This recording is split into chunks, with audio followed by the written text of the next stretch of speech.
Alice Crawford sent this report from Shirkantni, not far from Bodrum.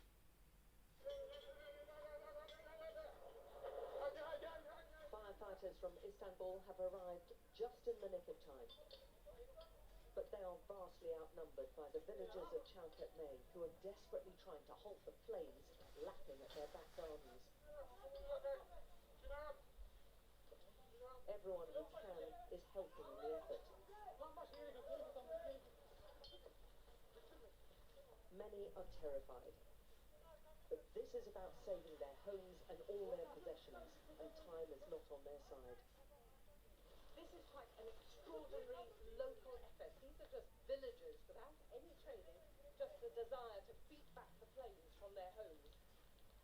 They use water bottles to dampen the area around their houses. It's all they have. But there's another breakout on the other side of the village. The fire is moving in on them on several sides. And many villagers are bitterly critical their government wasn't better prepared. I feel very tired and helpless. We can't do anything. Our houses are burning, our forests are burning, and there's nothing we can do. The state isn't helping. If the villagers weren't here, it would be worse. There aren't enough firefighters, there are no planes, there are no helicopters.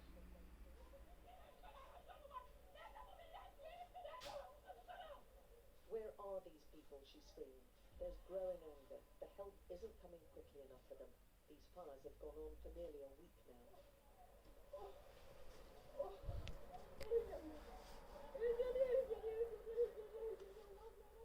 My house is burning. My house, my house. My God, she tells us.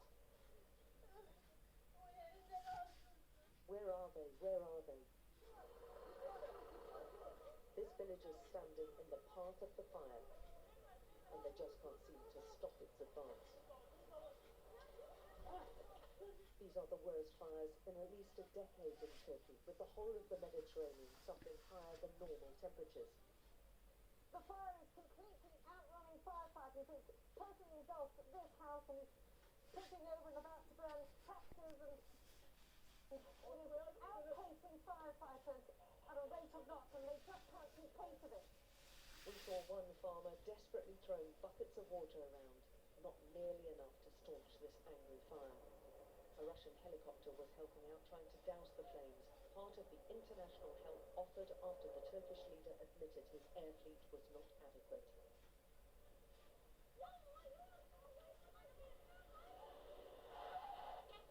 Panic is building up, and at a rapid rate. The fire is advancing, and the winds are picking up, helping it rip through the surrounding forest.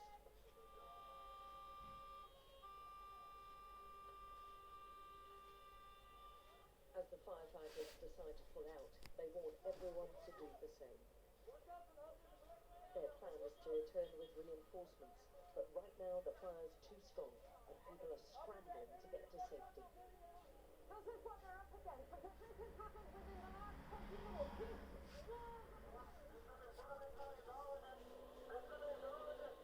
Get out, they're shouting. There's no clarity on exactly how these fires started, although some have been blamed on arsonists, but the forests are tinder dry after these record temperatures, and the ferocity of the fires have been shocking.